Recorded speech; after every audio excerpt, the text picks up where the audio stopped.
maxaad ka og tahay dhaca iyo boobka safaaradda Soomaaliya ee dalkan Uganda ay bulshada Soomaaliyeed ku hayso? waxaan ka cabanaynaa dhammaan shaqaalaha ka shaqeeya safaaradda waxaan cabashadeena marka koowaad u gudbisanaynaa madaxweynaha waddanka maanta ka arrimiya mudane xashan sheekh maxamuud. safaaradda Soomaaliya dhibaatada way u jirtaa.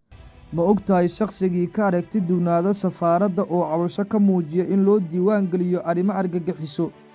safiirka waqtigiisa sii dhammaanaya ee safaaradda Uganda Cali Cagabaruur oo lagu yaqaano caburinta bulshada qaybaheeda kala duwan ee ku nool Uganda sida ardayda, ganacsatada, muwaadiniinta baasaboorka u soo doonta safaaradda isagoo oo ku handada awoodda dowladda.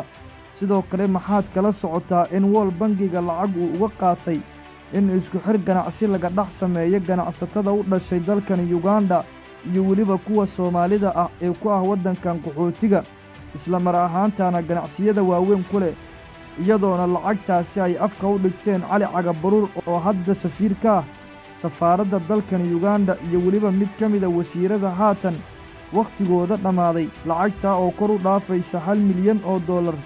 qaar ka mid ah ganacsatada Soomaaliyeed ee waddankan Uganda ku nool oo inoo xaqiijiyey in kulankan laga reebay iyaga maadaama lacaga laaluusha laga qaadayo ganacsatada, halka weliba arrintan ay ka socotana ay tahay safaaradda, welibana qaab online ganacsatada loo diiwaangelinayo. ganacsato nala soo xiriirtay oo inoo sheegtay inaysan warbaahinta ka hor hadli karin maadaama loo isticmaalayo shaar dowladeed isla mar ahaantaana la handadayo.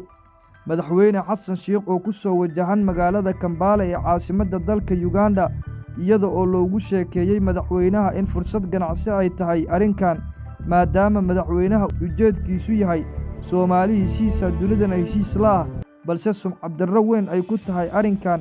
madaxweyne xasan sheekh oo aan waxba kala socon arrintan oo muddo 5 bilood ka hor ah soo socotay qaadashada lacagta sida ilo xog ogaal ah ay inoo xaqiijiyeen.